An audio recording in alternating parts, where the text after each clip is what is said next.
था हमने production function के बारे में पढ़ा। प्रोडक्शन फंक्शन के बारे में पढ़ा था। ओके, तो चलिए स्टार्ट करते हैं। और आगे बढ़ने से पहले हम एक दफ़ा एज यूजुअल रिवाइज करेंगे सारा, उसके बाद आगे कंटिन्यू करेंगे। इस चैप्टर में अभी तक हमने बात करी है टर्म प्रोडक्शन का क्या मतलब होता है। इसमें बताया था प्रोडक्शन एक प्रोसेस है जिसके थ्रू आप इनपुट को आउटपुट में कन्वर्ट करते हो। प्रोडक्शन करने के लिए आपको जिन इनपुट्स की जरूरत पड़ती है, जैसे raw material, machines, electricity, building, labour और इसके अलावा बाकी चीज़ें, उन सबको हम कलेक्टिवली फैक्टर्स ऑफ प्रोडक्शन कहते हैं। फैक्टर्स ऑफ प्रोडक्शन को इकोनॉमिक्स में ब्रॉडली दो हिस्सों में कैटेगराइज किया जा सकता है इस पर्टिकुलर चैप्टर के पॉइंट ऑफ व्यू से। एक होता है फिक्स फैक्टर, एक होता है वेरिएबल फैक्टर। फिक्स फैक्टर का मतलब है ऐसे फैक्टर्स जो प्रोडक्शन के साथ जिनके रिक्वायरमेंट में चेंज नहीं आता, एक सर्टेन लेवल ऑफ आउटपुट तक कह सकते हैं। वेरिएबल फैक्टर का मतलब होता है ऐसे फैक्टर्स जो आउटपुट के चेंज होने पे, यानी इंक्रीज या डिक्रीज होने के अकॉर्डिंग चेंज होते रहते हैं, उन्हें वेरिएबल कहेंगे आप। इसके अलावा हमने प्रोडक्ट के बारे में भी बात करी थी कि प्रोडक्टों को हम तीन हिस्सों में कैटेगराइज कर सकते हैं। प्रोडक्ट जो है वो टोटल प्रोडक्ट हो सकता है, मार्जिनल प्रोडक्ट हो सकता है, या फिर एवरेज प्रोडक्ट हो सकता है। टोटल प्रोडक्ट का मतलब होता है, टोटल प्रोडक्ट का मतलब जितने भी आपके पास फिक्स्ड और वेरिएबल फैक्टर्स हैं उन सबका इस्तेमाल करके आप जितनी क्वांटिटी प्रोड्यूस कर पा रहे हो, that is called total product.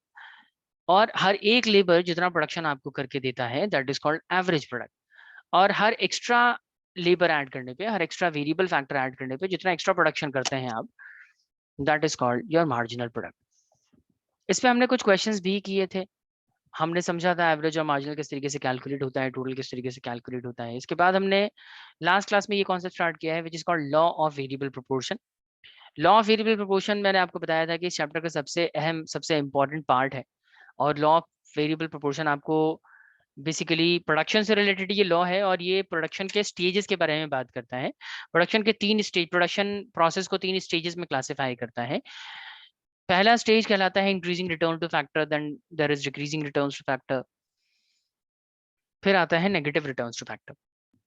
Law of variable proportion basically ये कहता है कि अगर आप same amount of fix factor के साथ, यानी कि सेम क्वांटिटी ऑफ मशीन्स के साथ लगातार वेरिएबल फैक्टर ऐड करेंगे, यानी लेबर्स ऐड करते रहेंगे, तो शुरू शुरू में तो आपको प्रोडक्शन ज्यादा मिलेगा, आपका मार्जिनल प्रोडक्ट हर बार पहले के मुकाबले बढ़ता रहेगा। लेकिन तब तक ही बढ़ेगा जब तक आपकी फर्म एक ऑप्टिमम लेवल अचीव नहीं कर लेती। ऑप्टिमम फिक्स्ड और वेरिएबल फैक्टर का एक ऑप्टिमम कॉम्बिनेशन अचीव जिस पॉइंट पे कर लेगी, उसके बाद एडिशनल वेरिएबल फैक्टर ऐड करने पे आपका जो मार्जिनल प्रोडक्ट है वो धीरे धीरे धीरे धीरे घटने लगता है। और अगर आप नहीं रुकते हैं तो वो घटते घटते जीरो पे आ सकता है। अगर आप कॉन्टिन्यूसली वेरिएबल फैक्टर ऐड करते रहते हैं तो मार्जिनल प्रोडक्ट घट के जीरो हो जाएगा। और अगर आप उस पॉइंट पे भी नहीं रुकते और आप वेरिएबल फैक्टर ऐड करते हो with the same amount of fix factor, तो दैट मीन्स कि आगे आपका जो मार्जिनल प्रोडक्ट है वो नेगेटिव हो जाएगा। इस पे हमने बात कर ली थी, इस पे मैंने कुछ एग्जाम्पल्स देके भी आपको समझाया था। ठीक है, इस तरह का एक एग्जाम्पल लिया था हमने। इसके अलावा मैंने आपको इस चैप्टर में इसका डायग्रामेटिक रिप्रेजेंटेशन कैसे बनेगा ये बताया था कि लॉ ऑफ वेरिएबल प्रोपोर्शन के अकॉर्डिंग, क्योंकि शुरू शुरू में जो टोटल प्रोडक्ट है वो तो बढ़ता ही रहता है, लेकिन वो डिक्रीजिंग रेट से बढ़ता है। वो बाद में फिर सॉरी, शुरू शुरू में वो इंक्रीजिंग रेट से बढ़ता है, बाद में डिक्रीजिंग रेट से बढ़ता है, और बाद में डिक्रीज होना शुरू हो जाता है। तो अगर इस पॉइंट को जहन में रख के आप अगर टोटल प्रोडक्ट का डायग्राम बनाए, तो टोटल प्रोडक्ट ना पहले ऐसे ऊपर की तरफ जाएगा, यहाँ से स्टार्ट होगा, ऊपर ऊपर ऊपर ऊपर जाएगा, उसके बाद और यहाँ तक ना इंक्रीजिंग रेट से ऊपर जाएगा, उसके बाद ये डिक्रीजिंग रेट से ऊपर जाएगा, एक पॉइंट पे आके कांस्टेंट हो जाएगा, और उसके बाद जो है वो फाइनली डिक्रीज होना शुरू हो जाएगा। तो इस तरीके से टोटल प्रोडक्ट का डायग्राम बनता है। मार्जिनल प्रोडक्ट का क्या होता है कि मार्जिनल प्रोडक्ट शुरू शुरू में तो इंक्रीज होगा, सेम पॉइंट से स्टार्ट होगा जहां से टोटल प्रोडक्ट स्टार्ट हो रहा है, लेकिन शुरुआत में दूसरे तीसरे यूनिट तक वो इंक्रीज होता रहेगा, और उसके बाद जो है वो घटना शुरू हो जाता है। इस तरीके से वो डिक्रीज हो जाएगा। तो मार्जिनल प्रोडक्ट का कर्व इस तरीके से बनेगा। ठीक है, तो ये टोटल प्रोडक्ट हो गया, ये मार्जिनल प्रोडक्ट हो गया। इसमें तीन फेजेस मैंने आपको बताया था। ये वाला जो फेज है इसको हम फेज 1 कहते हैं, और इस फेज में मार्जिनल प्रोडक्ट भी बढ़ता है और टोटल प्रोडक्ट इंक्रीजिंग रेट से बढ़ता है। तो इस फेज को हमने नाम दिया है increasing returns to factor.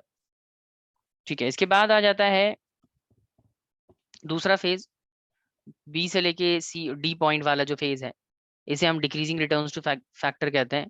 Second phase is called decreasing returns to factor, और इसमें मार्जिनल प्रोडक्ट जो है वो डिक्रीज हो रहा होता है, पॉजिटिव रहता है लेकिन डिक्रीज होता है, और मार्जिन जो टोटल प्रोडक्ट है वो इंक्रीज होता रहता है। ठीक है, उसके बाद फाइनली यहाँ से डी पॉइंट या उसके बाद आप देखेंगे तो मार्जिनल प्रोडक्ट जो है वो डिक्रीज हो रहा है। ठीक है, तो इसको हम कहते हैं phase 3 where marginal product is falling and negative, but total product जो है वो डिक्रीज होना शुरू हो जाता है इस पॉइंट के बाद। डी से यहाँ तक आप देखिए डिक्रीज हो रहा है वो। तो this is third phase of production. तो 3 फेजेस में पूरे प्रोडक्शन स्टेजेस को क्लासिफाई हमने कर दिया। इसके बाद हमने रिलेशनशिप किया था, मेरा ख्याल है आपको मैंने बताया होगा पॉसिबली कि टोटल प्रोडक्ट और मार्जिनल प्रोडक्ट और टोटल प्रोडक्ट में क्या रिलेशनशिप है। बताया था क्या आप लोगों को मैंने ये, चेतना? Yes sir. यस ठीक है, चले तो मैं एक बार ना इसका डायग्राम आपको फिर से बना के समझाऊंगा क्योंकि ये बहुत ज़्यादा इंपॉर्टेंट है, और इस बार जो आपका एग्जाम होगा सेकंड टर्म वाला वो तो डिस्क्रिप्टिव ही होगा, तो आपको डायग्राम बनाना आना चाहिए। तो एक मैं आपको एक दफ़ा डायग्राम और बना के समझा देता हूँ, उसके बाद आगे चलेंगे।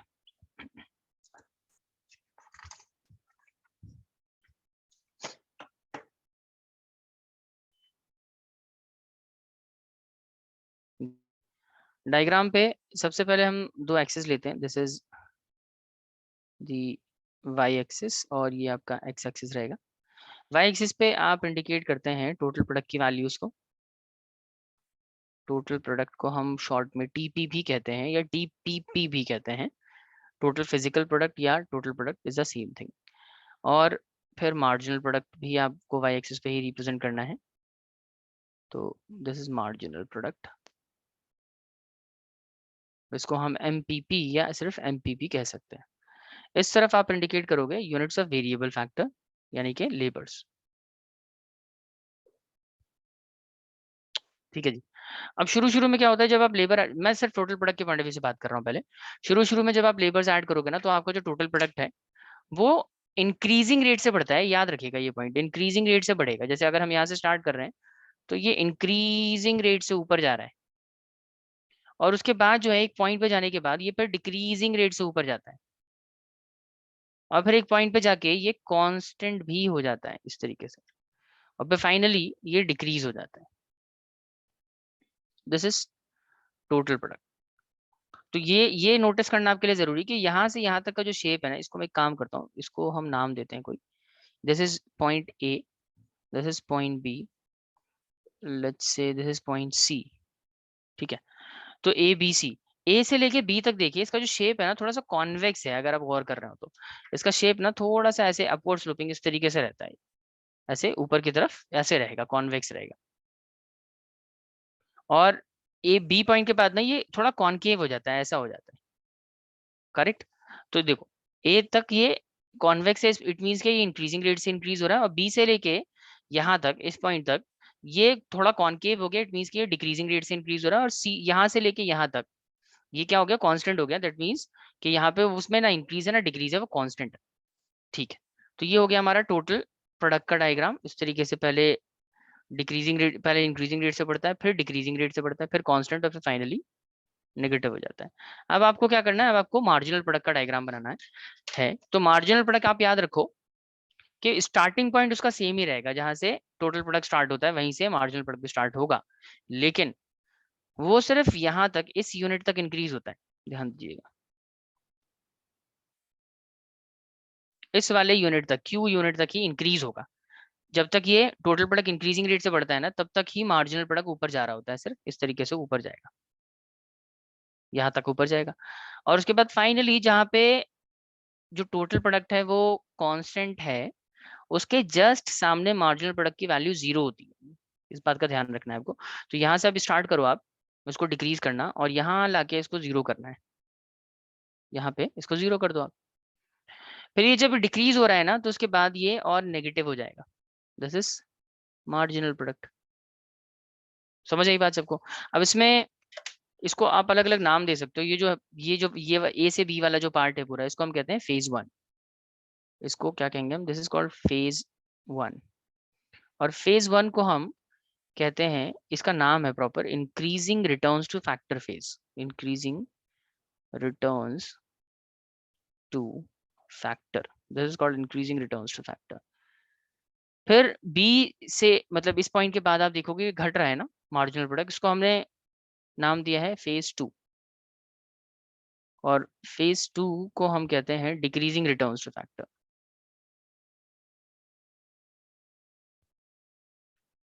Decreasing returns to factor.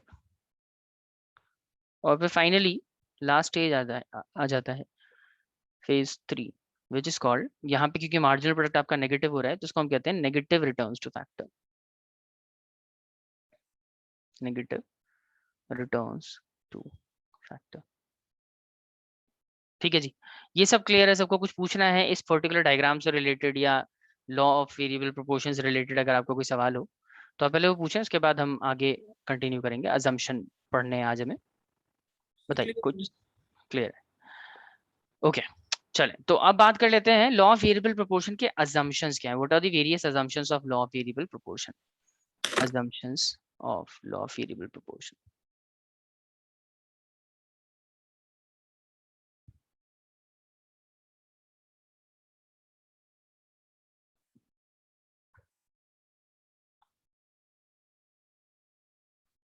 देखिए जी, अजम्पशन पे आ जाते हैं। अजम्पशन में एक सेकंड, हाँ जी, तो पहला अजम्पशन ये है कि लॉ ऑफ वेरिएबल प्रोपोर्शन जो है ना, इसको पढ़ते वक्त हम ये मान लेते हैं कि जो टेक्नोलॉजी है वो कांस्टेंट है। Technology is assume to be constant, मतलब कि टेक्नोलॉजी में कोई बदलाव नहीं हो रहा है। Technology is assume to be constant. कोई इसका रेलेवेंस बताएगा, इसका क्या सिग्निफिकेंस है? टेक्नोलॉजी को हम कांस्टेंट क्यों मानते हैं? देखिए, टेक्नोलॉजी को कांस्टेंट इसलिए माना गया है कि जैसे अगर मैं पीछे एग्जांपल पे लेके चलूँ आपको, अगर आपने लॉ ऑफ वेरिएबल प्रोपोर्शन का एग्जांपल अच्छे से देखा था, फिर से देखते हैं, एक दफा फिर से देख लेते हैं। हाँ जी, यहाँ से बात कर लेते हैं कि आप यहाँ देख रहे हो ना, मार्जिनल प्रोडक्ट शुरुआत में बढ़ता है, ये तो सबको नजर आ रहा है ना कि मार्जिनल प्रोडक्ट शुरू में 10, 20, 30 हो रहा है, और बाद में जो है वो घट रहा है। 10 फिर 20 से वो 5 हो गया, फिर 0 हो गया, और फिर फाइनली नेगेटिव हो गया। तो ये चीजें दिखाई दे रही हैं आपको। पॉइंट ये है कि अगर मैं आपसे पूछूं ऐसा क्यों हो रहा है, तो हम लॉ ऑफ वेरिएबल प्रोपोर्शन के अकॉर्डिंग अगर बात करें, लॉ ऑफ वेरिएबल प्रोपोर्शन ये कहता है कि भाई ऐसा होने की वजह ये क्या है, आप ना फिक्स फैक्टर पे लगातार वेरिएबल फैक्टर ऐड करते जा रहे हैं, आपके ऊपर, आपके फिक्स फैक्टर के ऊपर ना प्रेशर बहुत ज्यादा क्रिएट हो रहा है। अब आप जब प्रोडक्शन बढ़ाना चाहते हो, असल में आपको वेरिएबल फैक्टर के साथ साथ मशीनें भी बढ़ानी चाहिए, क्योंकि आपने मशीनें फिक्स रखी हुई हैं, इसलिए आपका मार्जिनल प्रोडक्ट जो है ना वो रिड्यूस हो रहा है। हमने तो यही पढ़ा है ना। लेकिन मान लीजिए स्पर्श मेरे से कहता है कि सर ऐसा भी तो हो सकता है कि जो मशीन हम पहले यूज कर रहे थे वो वाली मशीन अब यूज नहीं कर रहे, या उसकी क्वालिटी में कमी आ गई है। जितनी अच्छी पहले मशीन हम इस्तेमाल करते थे, उतनी अच्छी वाली मशीन यूज नहीं है हो रही है। वक्त के साथ टेक्नोलॉजी आउटडेटेड हो गई, पॉसिबली ये सारे रीजंस हो सकते हैं। और क्योंकि आप अच्छी मशीन यूज नहीं कर रहे, शुरुआती प्रोडक्शन के स्टेज पे आपने अच्छी मशीनों का इस्तेमाल किया, इसलिए आपका प्रोडक्शन बढ़ रहा था, इसलिए बढ़ रहा था, और बाद में आप खराब मशीनें यूज करने लगे, इस वजह से आपका जो प्रोडक्शन है ना वो घटने लगा। ऐसा स्पर्श कह रहा है, तो कह तो सही रहा है, ये ऐसा हो तो सकता ही है ना, ऐसा हो तो सकता है। लेकिन हमने क्या कहा, हमने कहा जी ऐसा है, देखिए लॉ ऑफ वेरिएबल प्रोपोर्शन पढ़ते वक्त ना हम ये मान लेते हैं पहले से कि टेक्नोलॉजी में कोई चेंज नहीं होगा। टेक्नोलॉजी जैसे शुरुआत में जिस तरह की टेक्नोलॉजी हम यूज करते थे, बाद में भी उसी तरह की टेक्नोलॉजी यूज हो रही है। इसका मतलब प्रोडक्शन में जो चेंज आ रहा है ना, कि शुरुआत में ज्यादा होता था, बाद में कम हो गया, फिर 0 हो गया, फिर नेगेटिव, नहीं नहीं नहीं नहीं, ये टेक्नोलॉजी की वजह से नहीं है। ये टेक्नोलॉजी की वजह से चेंज नहीं है। चेंज किसकी वजह से है? ये चेंज है क्योंकि आप फिक्स फैक्टर के साथ जरूरत से ज्यादा वेरिएबल फैक्टर अप्लाई कर रहे हो। समझे बात? और हम यही बात मानना चाहते हैं, हम ये नहीं मानना चाहते कि चेंज टेक्नोलॉजी की वजह से आया होगा। हम ये नहीं मानना चाहते, इसलिए हमने क्या कह दिया, हमने कहा टेक्नोलॉजी कांस्टेंट है, टेक्नोलॉजी में कोई चेंज नहीं हो रहा है, ऐसा मान लेंगे हम। तभी तो हमारा हमारा स्टेटमेंट सही हो पाएगा। तभी तो ये बात अप्लाई अप्लाई हो पाएगी कि हम सेम मशीनों के साथ ज्यादा लेबर यूज कर रहे हैं, इस वजह से शुरुआत में प्रोडक्शन ज्यादा हो रहा था, बाद में कम हो रहा है। समझे? अगर टेक्नोलॉजी को कांस्टेंट नहीं रखेंगे तो कोई भी कह सकता है टेक्नोलॉजी में चेंज होने की वजह से प्रोडक्शन चेंज हुआ होगा शायद, that will be correct also. तो हमने क्या कहा, हमने कहा यार काम करते हैं टेक्नोलॉजी कांस्टेंट ही रखते हैं, इसलिए टेक्नोलॉजी कांस्टेंट रहेगी पूरे डिस्कशन के दौरान, ऐसा मान लिया गया है। ठीक है जी। इसके अलावा कुछ और assumptions है इसके अलावा। दूसरा assumption हमारा ये है कि it is assumed that all the variable factors are equally efficient। ये भी important है। क्या ऐसा माना जाता है कि जितने भी वेरिएबल फैक्टर हमारे पास है ना, उन सबकी क्षमता एक जैसी है। Variable factors are equally efficient. समझ रहे हो क्या मतलब हुआ इसका? इक्वली एफिशिएंट होने का मतलब कि जितने लेबर्स है ना, वो सब एक ही जैसी क्षमता है उनकी। ऐसा नहीं है जैसे मैं आपसे कह रहा हूँ ना कि भाई ये शुरुआत में हमारा प्रोडक्शन जो है वो बढ़ता है, बाद में घटने क्यों लगता है। तो अनवी मेरे से कहती है कि सर ऐसा हो सकता है ना कि शुरू शुरू में जो लेबर्स आप इस्तेमाल कर रहे थे वो अच्छी क्वालिटी के लेबर्स थे, पढ़े लिखे थे, ज्यादा एफिशिएंट थे, ज्यादा स्किलफुल थे, ज्यादा टैलेंटेड थे, इवेंचुअली आपको ज्यादा काम करके देते थे वो। और ज्यादा काम करने की वजह से आपको शुरू शुरू में प्रोडक्शन बढ़ता था। बाद में जो है उनका कंट्रीब्यूशन कम हो गया, क्योंकि बाद में जो लेबर्स आप लेके आए ना वो उतने काबिल नहीं थे, वो तो उनकी क्षमता उतनी अच्छी नहीं थी, वो उतने प्रोडक्टिव नहीं थे। इस वजह से अल्टीमेटली आपका प्रोडक्शन बाद में गिरने लगता है। कह तो सकते ही है ना कि जैसे इस वाले स्टेज की बात कर रहा हूँ मैं। Just a minute.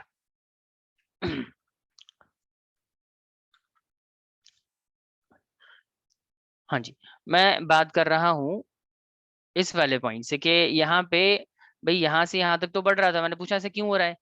आपने कहा ये जो शुरू में आप लेबर्स लेके आए थे ना सर, ये बहुत काबिल थे, ये ज्यादा स्किलफुल थे, ज्यादा टैलेंटेड थे, इसलिए प्रोडक्शन ज्यादा हो रहा था। मैंने कहा अच्छा फिर यहाँ क्या हो गया, यहाँ प्रोडक्शन क्यों घटने लगा? आपने कहा सर ऐसा इस वजह से हो गया क्योंकि लेबर जो है ना, बाद वाले जो आप लेबर लेके आए, चौथा पांचवा और छठा लेबर जो लेके आए, वो इतने काबिल नहीं है काम करने में, इतने एफिशिएंट नहीं है, इसलिए प्रोडक्शन घट रहा है ना। ये भी तो हो सकता है। लेकिन हमें लॉ ऑफ वेरिएबल प्रोपोर्शन क्या सिखाता है? हमें तो कहता है नहीं नहीं नहीं, हमें हमें कहता है कि आप वेरिएबल फैक्टर का जरूरत से ज्यादा इस्तेमाल कर रहे हैं फिक्स फैक्टर के साथ। फिक्स फैक्टर आपने सेम ही रखा है, फिक्स फैक्टर आपके पास 3 है सिर्फ, और आप बार बार वेरिएबल फैक्टर बढ़ा रहे हो। तो 3 ही फिक्स फैक्टर के साथ जरूरत से ज्यादा वेरिएबल फैक्टर इस्तेमाल होने की वजह से क्या हो रहा है, आपको जो प्रोडक्शन है ना वो घट रहा है। हमें तो लॉ ऑफ वेरिएबल प्रोपोर्शन ये बताता है ना। तो इस वजह से, क्योंकि लॉ ऑफ वेरिएबल प्रोपोर्शन ये कहता है, इसलिए हमें क्या मानना पड़ेगा, इसलिए मानना पड़ेगा जो रिसोर्सेज है ना, उन सबकी क्षमता एक जैसी है। रिसोर्सेज की एफिशिएंसी में चेंज आने की वजह से प्रोडक्शन डाउन नहीं होता, बल्कि आप जरूरत से ज्यादा फिक्स फैक्टर का इस्तेमाल करना शुरू कर देते हैं वेरिएबल फैक्टर के साथ, या वेरिएबल फैक्टर का जरूरत से ज्यादा इस्तेमाल करते हैं फिक्स फैक्टर के साथ। इस वजह से प्रोडक्शन में कमी आती है बाद में। समझ आया? नेक्स्ट है कि जो लॉ ऑफ वेरिएबल प्रोपोर्शन है ना, ऐसा माना गया है कि ये सिर्फ प्रोडक्शन की फील्ड पे अप्लाई होगा, हर जगह इसकी एप्लीकेबिलिटी नहीं है। हर जगह आप लॉ ऑफ वेरिएबल प्रोपोर्शन को अप्लाई नहीं कर सकते। It is only applicable to the field of production only. सिर्फ प्रोडक्शन की फील्ड पे ही ये अप्लाई होता है। क्या मतलब सर? देखिए प्रोडक्शन की फील्ड के अलावा क्या क्या ऑप्शन है? सर्विस सेक्टर होता है ना हमारे पास, एक प्रोडक्शन सेक्टर, एक सर्विस सेक्टर है आपका, मैन्युफैक्चरिंग सेक्टर, सर्विस सेक्टर। तो प्रोडक्शन सेक्टर से रिलेटेड अगर हम बात करते हैं ना, तो ये बात अप्लाई हो जाएगी, लॉ ऑफ वेरिएबल प्रोपोर्शन वहां पे तो काम करेगा। क्या मतलब सर? मतलब ये कि लॉ ऑफ वेरिएबल प्रोपोर्शन की अगर हम माने, तो किसी भी फैक्ट्री में जहाँ पे मैन्युफैक्चरिंग हो रही है, जहाँ पे प्रोडक्शन होता है, वहां पे आप बार बार लेबर ऐड करेंगे ना, तो आपको अल्टीमेटली शुरुआत में तो फायदा होगा, लेकिन अल्टीमेटली एट द एंड आपको नुकसान ही होगा ज्यादा लेबर ऐड करने से। आपको फायदा नहीं होगा, क्योंकि ज्यादा लेबर आएंगे ना तो जो वर्किंग एफिशिएंसी है बाकी लोगों की भी डाउन हो जाएगी, और ओवरऑल सबकी प्रोडक्टिविटी को अफेक्ट करेगा ही। तो हम ज्यादा प्रोडक्शन नहीं कर पाएंगे, ज्यादा प्रोडक्शन नहीं करेंगे, रेवेन्यू भी जनरेट नहीं हो पाएगा ज्यादा। ऐसा कहाँ अप्लाई होता है? सिर्फ प्रोडक्शन पे अप्लाई होता है, लेकिन सर्विस सेक्टर पे ये बात अप्लाई नहीं होती। आप सोच के देखो, किसी किसी सर्विस इंडस्ट्री के बारे में बात करके, जैसे हम बात कर लेते हैं किसी आईएसपी की, कोई इंटरनेट सर्विस प्रोवाइडर है आपके इलाके में। जैसे मान लीजिए हम बात कर रहे हैं जैसे एयरटेल की बात कर रहे हैं एग्जाम्पल। अब एयरटेल जो है आपको, मान लीजिए वो डेटा सर्विसेज, इंटरनेट की फैसिलिटी प्रोवाइड कराता है, फाइबर, अभी उनका फाइबर इंटरनेट आया है। अब होता क्या है कि वो उनके पास ना, आपके फॉर एग्जांपल आपके इलाके में वो फर्स्ट टाइम एयरटेल की सर्विसेज इंट्रोड्यूस कर रहे हैं, वहां पे आपको सर्विसेज प्रोवाइड कराने के लिए उनके पास सिर्फ 10 एग्जीक्यूटिव्स हैं, 10 वर्कर्स हैं, जो जो कनेक्शन कस्टमर का लगा के भी आएंगे, अगर कस्टमर की कोई कंप्लेंट होती है उसको रिजॉल्व भी करेंगे, ट्रबल शूटिंग से लेके हर एक चीज तक। उन 10 जो जो सर्विस लाइन वाले जो लोग हैं, बेसिकली जो भी एम्प्लॉयज हैं कंपनी के, वही सारी चीजों को रिजॉल्व करेंगे। ठीक है? तो आपको नहीं लगता कि यार बहुत ज्यादा प्रेशर रहेगा उनके ऊपर और शायद वो एयरटेल की सर्विसेज को अच्छी तरीके से डिलीवर भी नहीं कर पाएंगे? Is that right?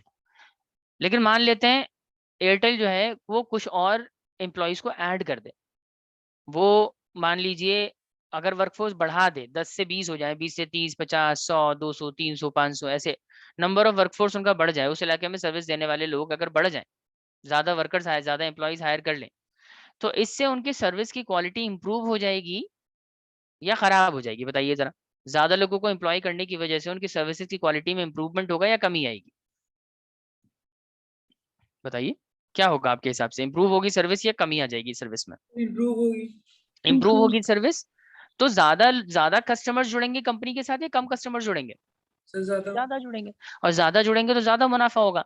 तो सर ये बात तो जो आपने हमें पढ़ाई कि ज्यादा लेबर ऐड करने से हमें अल्टीमेटली बाद में नुकसान होने लगता है, ये बात तो इंटरनेट सर्विस प्रोवाइडर्स के ऊपर अप्लाई हो ही नहीं रही है। क्यों नहीं हो रही? क्योंकि वो प्रोडक्शन सेक्टर नहीं है, वो सर्विस सेक्टर। और सर्विस सेक्टर में जितने ज्यादा लोग होंगे बेहतर सर्विसेज हो जाएंगी, सर्विसेज उतनी ही बेहतर होंगी। तो ऐसा हो सकता है कि कई जगह सर्विस सेक्टर में ये बात अप्लाई होती है। मैं ये नहीं कह रहा कि सर्विस सेक्टर में कभी ये बात अप्लाई नहीं होगी, हो सकती है, वहां पे भी लॉ ऑफ वेरिएबल प्रोपोर्शन काम कर सकता है, लेकिन वहां पे कोई गारंटी नहीं है।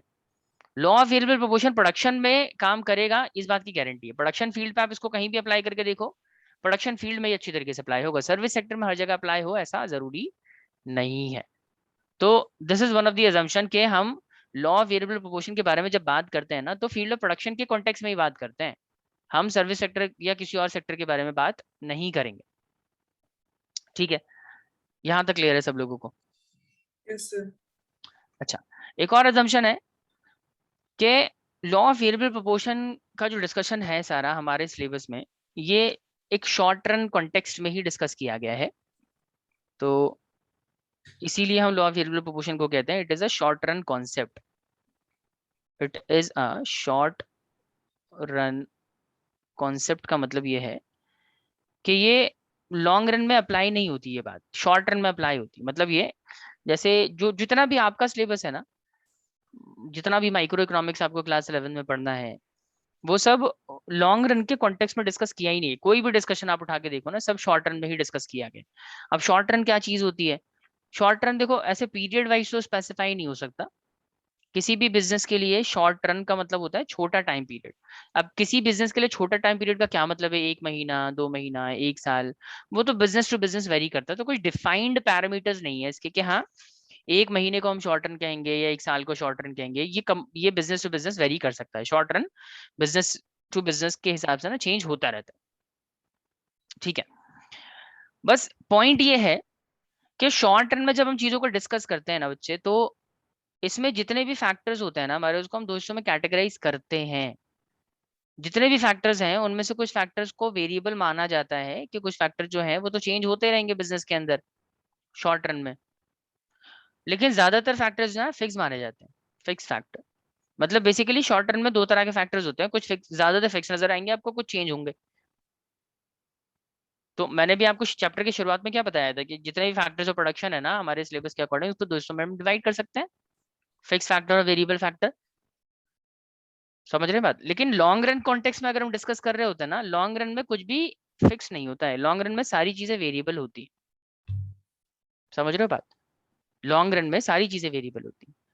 अब देखिए जितना जितना भी कॉन्सेप्ट आपने लॉ ऑफ वेरिएबल प्रोपोर्शन का पढ़ा, उसमें हमने एग्जाम्पल की शुरुआत में ही क्या माना कि भाई फिक्स, हमारे पास कुछ वेरिएबल फैक्टर हैं, कुछ फिक्स फैक्टर हैं, और हम बार बार क्या चेंज कर रहे हैं? बार बार variable factor, variable factor, variable factor, variable factor change कर रहे हैं। फिक्स फैक्टर अपनी जगह है। कहने का मतलब कि हमने फैक्टर्स को दो हिस्सों में आइडेंटिफाई कर रखा है ना, फिक्स और वेरिएबल। दो हम मानते हैं कि दो तरह के फिक्स, दो तरह के फैक्टर्स होते हैं बिजनेस में। अगर हम ये मानते हैं कि दो तरह के फैक्टर्स होते हैं, तो जाहिर है हम कौन से कॉन्टेक्स्ट में डिस्कशन कर रहे होंगे? शॉर्ट रन के कॉन्टेक्स्ट में डिस्कशन कर रहे होंगे ना, क्योंकि लॉन्ग रन में तो दो होते ही नहीं है। लॉन्ग रन में तो सारे ही फैक्टर्स क्या होते हैं? सारे ही फैक्टर्स वेरिएबल फैक्टर्स होते हैं सिर्फ। शॉर्ट रन का कोई हिसाब किताब है ही नहीं, सॉरी फिक्स फैक्टर का कोई हिसाब किताब है ही नहीं। Every factor is a variable factor in the long run.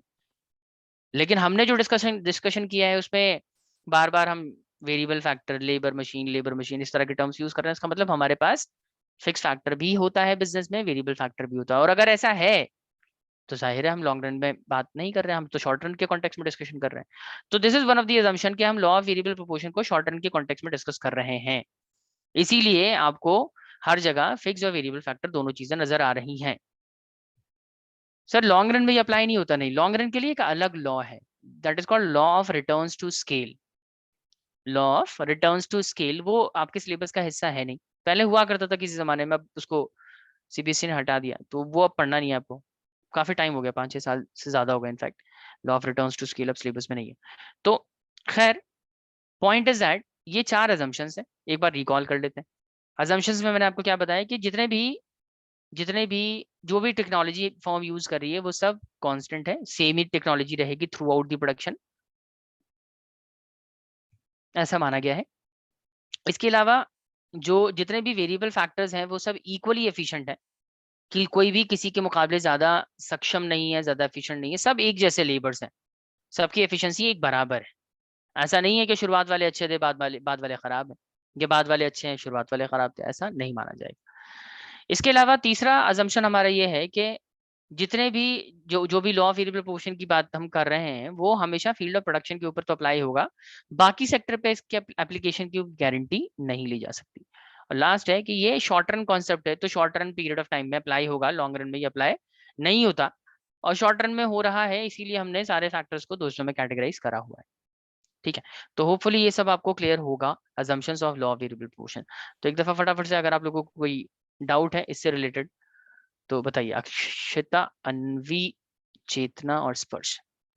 Sir clear है। क्लियर है सर। अनवी आप भी बता दो, अक्षिता आप भी बता दो। No doubt sir, no doubt. Alright, thank you. Let's move to the next topic. Okay, इसमें अब हमें एक ये टॉपिक है relationship between marginal product and average product, ये और कर लेते हैं। जैसे अगर आपको याद हो हमने लास्ट क्लास में जो रिलेशनशिप किया था मार्जिनल प्रोडक्ट और टोटल प्रोडक्ट का, ये भी सिमिलर है, उसी से मिलता जुलता सही है रिलेशनशिप। तो पहले तो हम यहीं पे समझ लेते हैं। एक बारी मैं आपको पहले एमपी और टीपी का थोड़ा सा रिकॉल करवा देता हूँ, उसके बाद हम एमपी और एपी के बीच में रिलेशनशिप स्टैब्लिश करेंगे। तो अभी आप ना सिर्फ एमपी और टीपी के बारे में बात करो। देखो, इसमें बताया था कि जब एमपी इंक्रीज होता है ना 10, 20, 30, तो टीपी भी इंक्रीज होता है, लेकिन इंक्रीजिंग रेट से। ये पहला रिलेशनशिप है कि when MP increases TP also increases but at increasing rate. फिर दूसरा रिलेशनशिप मैंने आपको बताया था कि जब एमपी डिक्रीज होता है लेकिन पॉजिटिव रहता है, तब तक टोटल प्रोडक्ट जो है वो तब भी इंक्रीज होता रहता है लेकिन डिक्रीजिंग रेट से। फिर फाइनली जब मार्जिनल प्रोडक्ट जीरो हो जाता है ना, तो टोटल प्रोडक्ट का बढ़ना बंद हो जाता है, वो हो जाता है कांस्टेंट और पहुंच जाता है अपनी मैक्सिमम वैल्यू पे। This was the third relationship between marginal and the total product. इसके अलावा एक और रिलेशनशिप मैंने आपको बताया था कि जब मार्जिनल प्रोडक्ट फाइनली नेगेटिव हो जाता है तो टोटल प्रोडक्ट जो है वो डिक्रीज होना शुरू होता है। ठीक है, तो ये हमने लास्ट क्लास में देखा था, और इन्हीं जिस तरह का रिलेशनशिप हमने यहाँ पे टेबल के बेसिस पे एमपी और टीपी के बीच में स्टैब्लिश किया ना, सेम सिमिलर रिलेशनशिप हमें एमपी और एपी के बीच में भी स्टैब्लिश कर रहा है। तो देखिए जरा, सबसे सर पहले सर हाँ इस जी, वाले टेबल में अगर -15 के बाद आगे माइनस होते होते -70 हो गया तो क्या होगा? यार देखो स्पर्श, आइडियली ऐसा कभी होता नहीं है, क्योंकि तुम्हारे कहने का ये मतलब है कि सर क्या कभी ऐसा हो सकता है कि टोटल प्रोडक्ट एकदम जीरो ही चला जाए? यही मतलब हुआ ना कि वो घटते घटते अगर मार्जिनल नेगेटिव हो रहा है बार बार बार बार, तो टीपी तो और घटता ही रहेगा ना। Yes sir. करेक्ट। लेकिन आप सोच के देखो, क्या जो प्रोड्यूसर है कभी भी क्या इतना बेवकूफ होगा कि वो इतने लेबर्स ऐड करता रहे कि उसको प्रोडक्शन मिलना ही बंद हो जाए? जब वो देख रहा है कि भाई ये 7वां लेबर आया है, उसका कंट्रीब्यूशन माइनस में है, तो जब 8वां आएगा उसका और नेगेटिव में जाएगा। तो एक दो लेबर्स ऐड करने के बाद उसको खुद ही रियलाइजेशन हो जाता है कि नहीं, अब और लेबर ऐड करके फायदा नहीं है, क्योंकि जितने ज्यादा लेबर ऐड करेगा उसकी टोटल प्रोडक्टिविटी के ऊपर फर्क पड़ेगा उससे, इसलिए वो एक पॉइंट के बाद खुद ही ऐड करना बंद कर देगा। तो ये मतलब आइडियली जो है पॉसिबल ही नहीं है कि बहुत ज्यादा लेबर ऐड करो, इतने लेबर ऐड करे कि मार्जिनल प्रोडक्ट 70 हो जाए, अल्टीमेटली जो टोटल प्रोडक्ट है वो जीरो ही हो जाए, ऐसा पॉसिबल है नहीं प्रैक्टिकली। ठीक है, ओके सर। ओके, चलें जी। अब आ जाते हैं, देखो एपी और एमपी के बीच में रिलेशनशिप करना है। तो पहला रिलेशनशिप ये है कि आप गौर करिए कि जब भी एमपी ज्यादा है ना, जैसे 20 इज ग्रेटर देन 15 यहाँ पे, फिर 30 इज ग्रेटर देन 20 यहाँ पे भी, तो ये कहा जाता है कि जब तक मार्जिनल प्रोडक्ट एवरेज प्रोडक्ट से ज्यादा होता है, जब तक मार्जिनल प्रोडक्ट एवरेज प्रोडक्ट से ज्यादा होता है ना, तो एवरेज प्रोडक्ट इंक्रीज होता है, एवरेज प्रोडक्ट की जो वैल्यू है ना वो इंक्रीज होती रहती है। ये पहला रिलेशनशिप है। दूसरा रिलेशनशिप है जब एमपी जो है ना एवरेज प्रोडक्ट के मुकाबले कम हो जाए, जैसे यहाँ पे 5 और वो 17 है। जस्ट अ मिनट,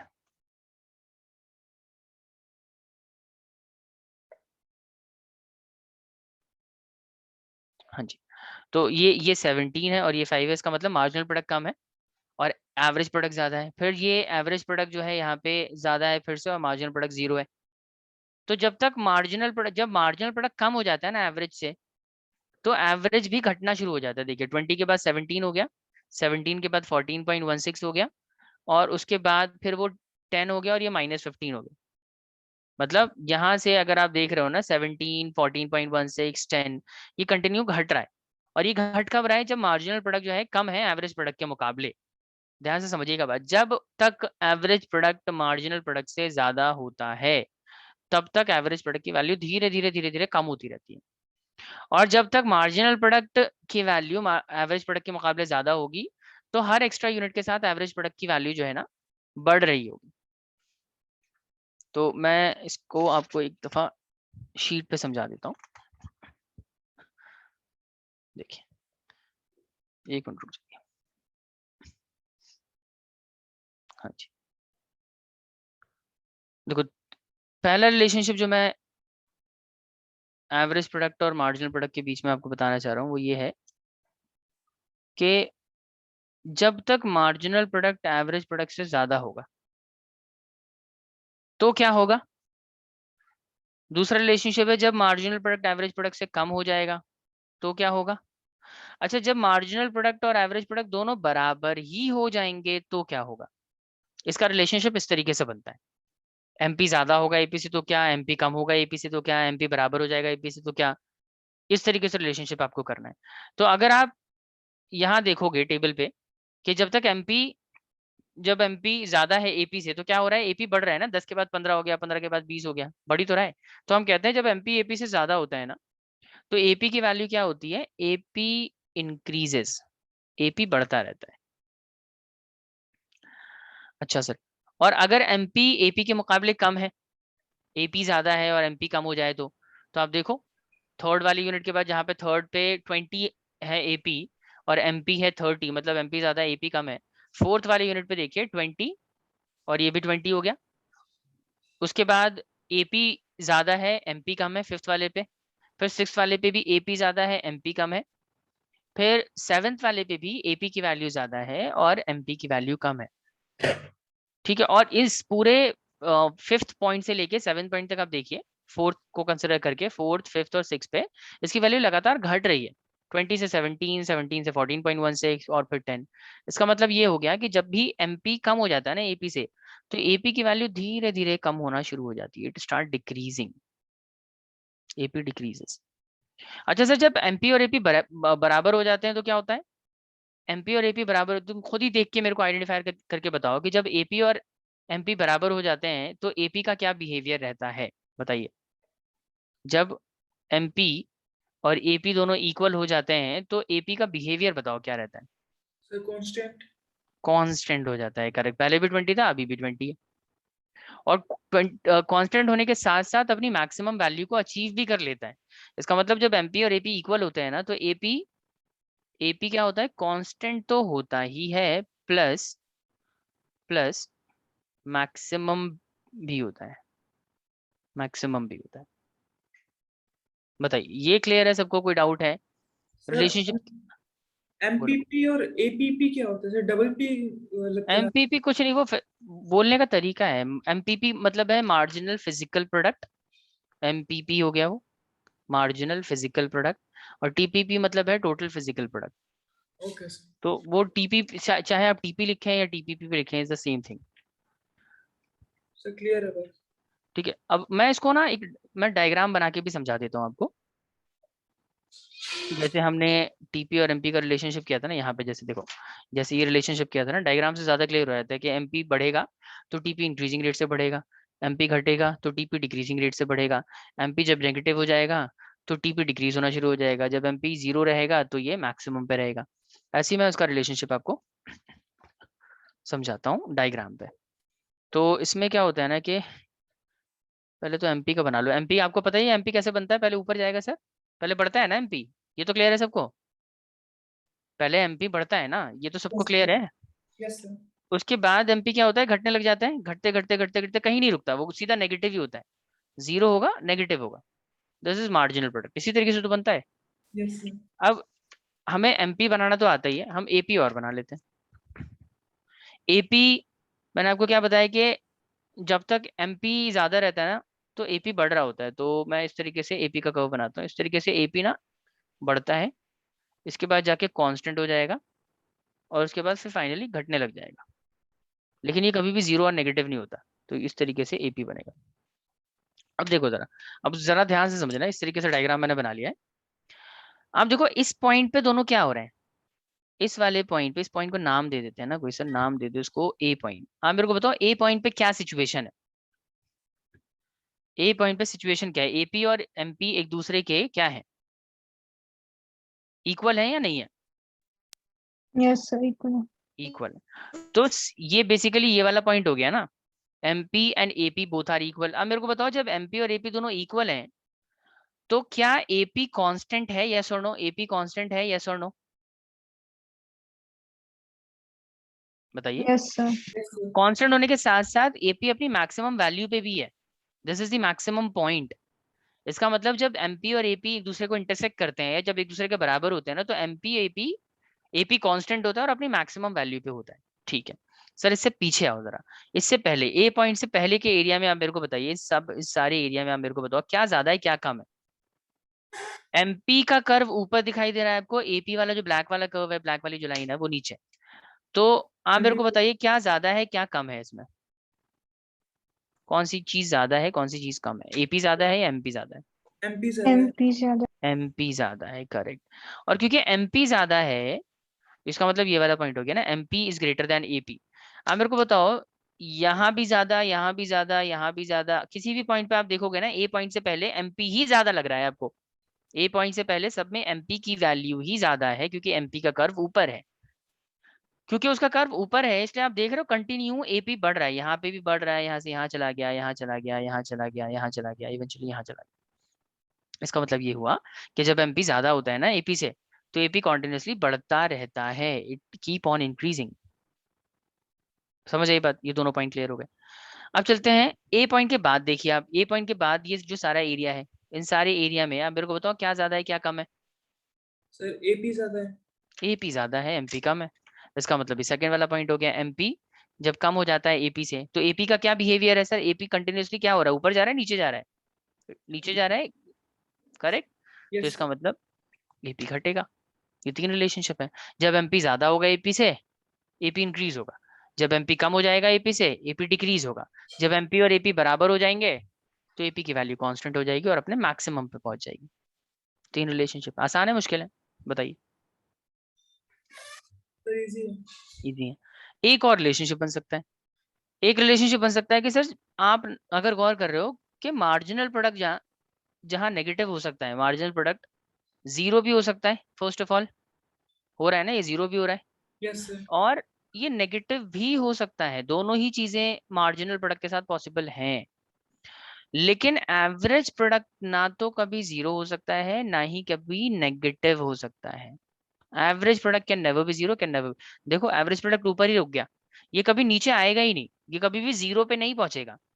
रीजन पता है इसका, सर बहुत सिंपल है ना, एवरेज प्रोडक्ट निकालते हो आप हमेशा किसके बेसिस पे, टोटल प्रोडक्ट के बेसिस पे, और टोटल प्रोडक्ट तो कभी जीरो ही नहीं हो सकता। जब तक टोटल प्रोडक्ट जीरो नहीं हो सकता तो एवरेज प्रोडक्ट कैसे जीरो हो जाएगा, समझ रहे हैं बात। Yes sir.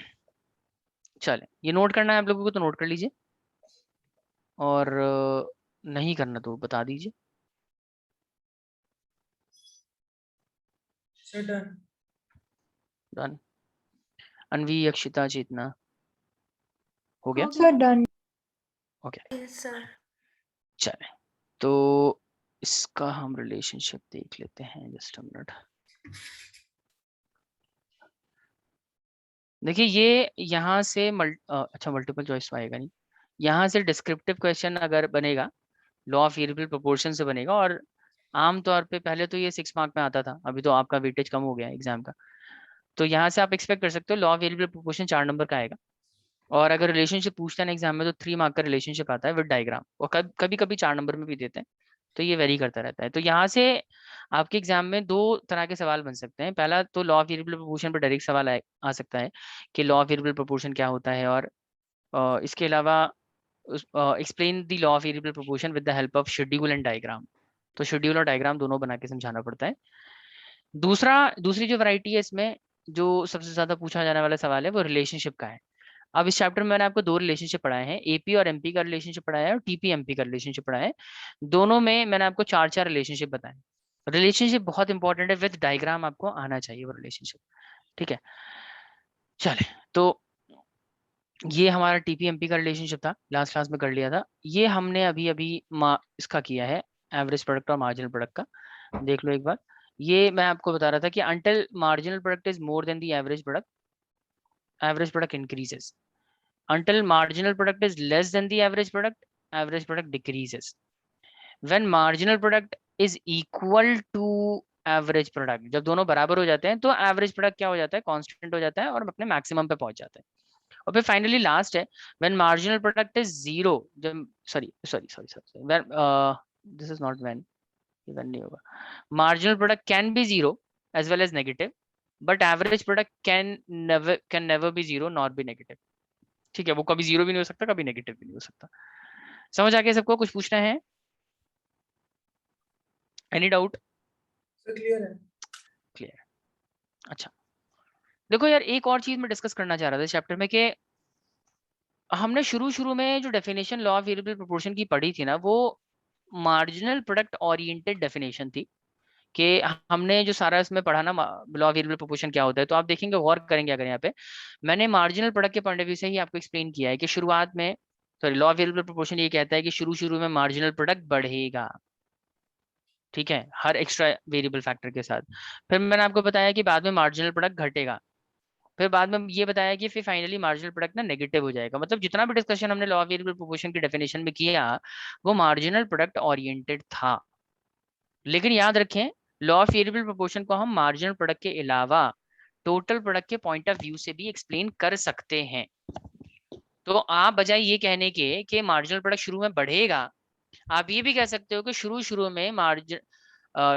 में टोटल प्रोडक्ट इंक्रीजिंग रेट से बढ़ेगा। जो जैसे ये डायग्राम वाला फेज है, डायग्राम के थ्रू आपको मैं समझा के दिखाता हूँ। ये देखिए यहाँ पे आप जैसे हम डिफाइन कर रहे हैं कि जब हम एक्स्ट्रा वेरिएबल फैक्टर ऐड करते हैं 1 2 3, तो हमारा जो मार्जिनल प्रोडक्ट है वो बढ़ता है शुरू में।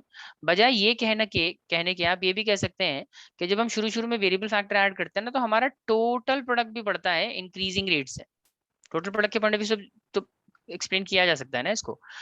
फिर वेरिएबल फैक्टर बाद में जब हम और ऐड करते हैं 3 4 5 6 इस तरीके से, तो अब फाइनली हमारा जो टोटल प्रोडक्ट है वो डिक्रीजिंग रेट से बढ़ना शुरू हो जाता है, ये भी कहा जा सकता है।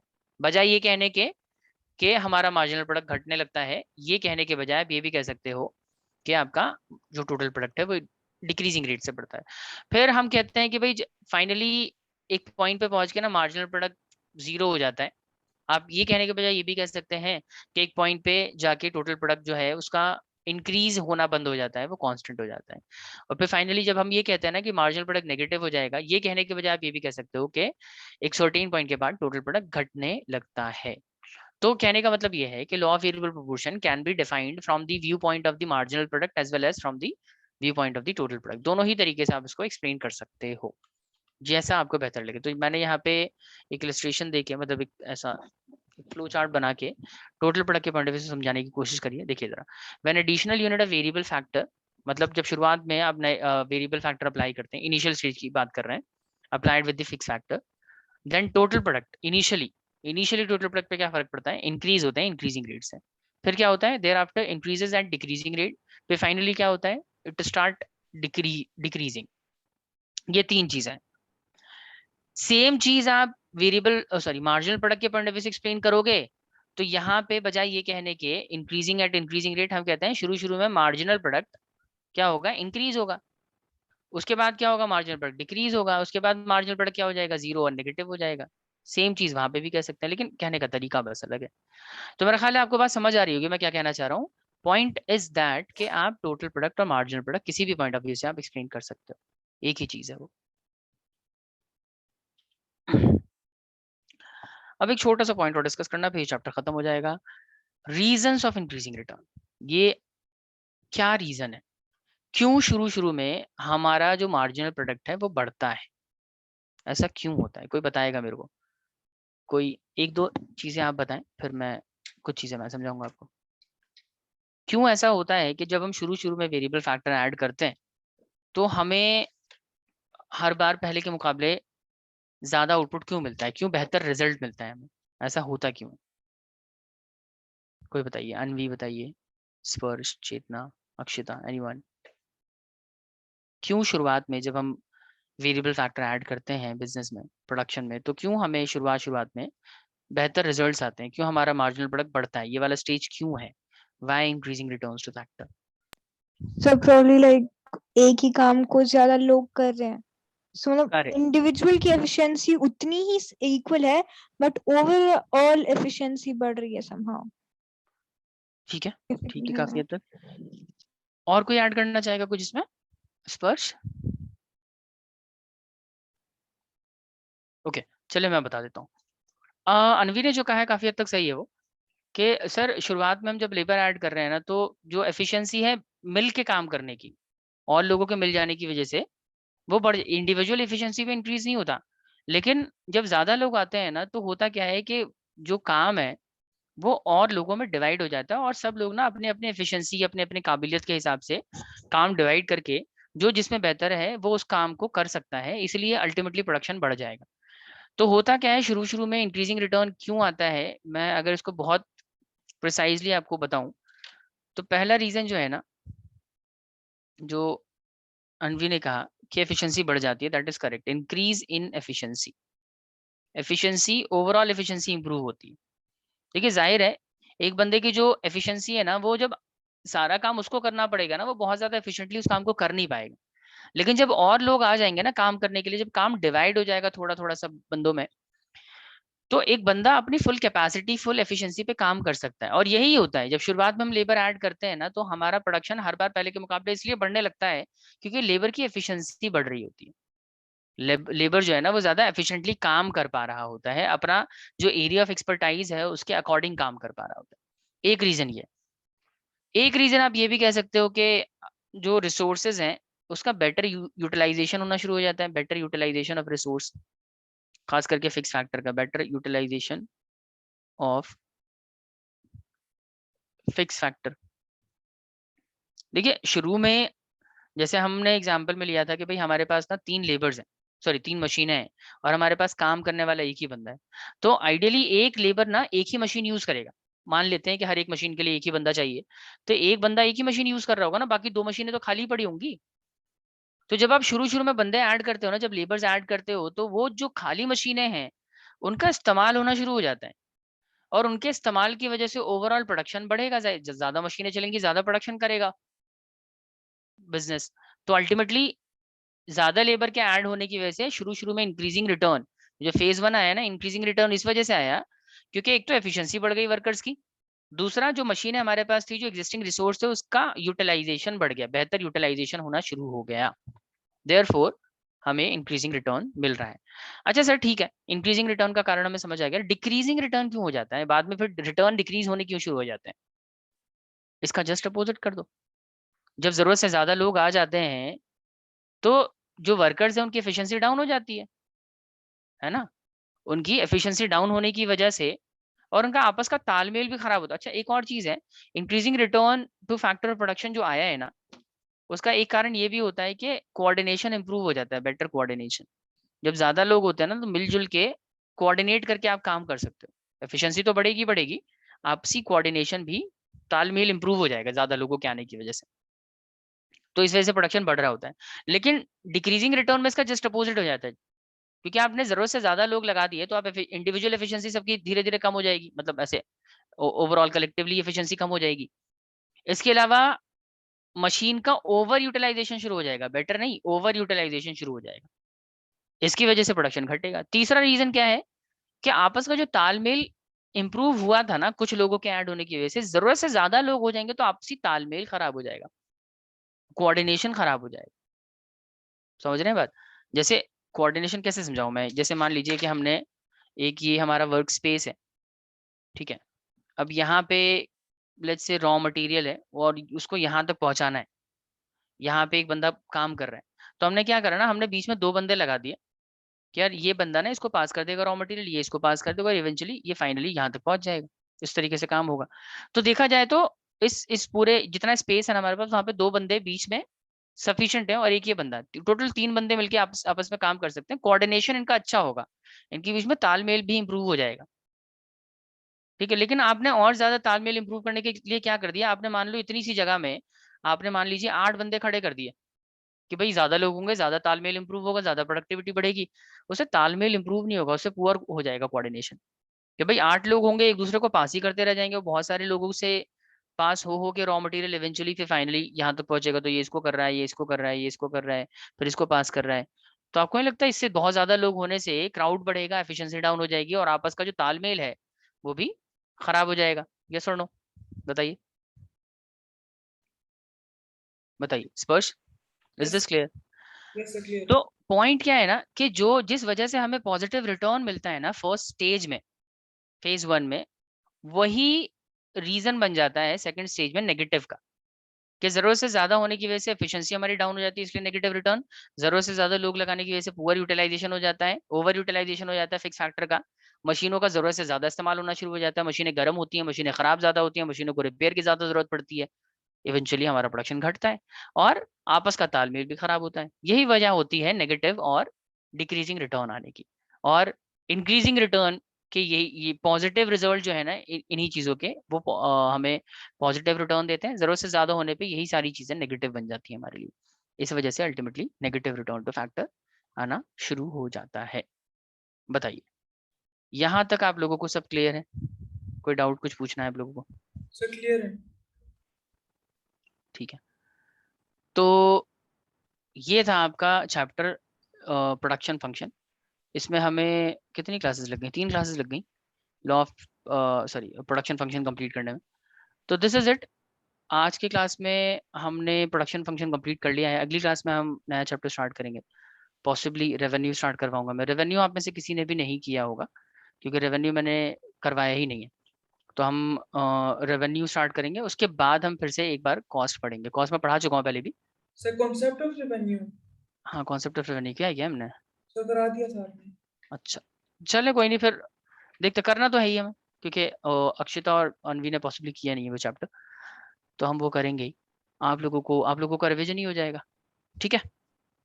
तो चलें फिर आज के एपिसोड में इतना ही, अगली क्लास में मिलते हैं और नया चैप्टर स्टार्ट करते हैं। इस चैप्टर पे बेस्ड मैं देखता हूँ कुछ क्वेश्चंस, कुछ असाइनमेंट वगैरह प्रिपेयर कर दूंगा और फॉरवर्ड करवा दूंगा आप लोगों को। कोई डाउट है, कुछ पूछना चाहते हैं आप लोग? अनवी, अक्षिता, चेतना? सर वीकेंड पे किस चीज का टेस्ट है? वीकेंड पे टेस्ट रखा है क्या?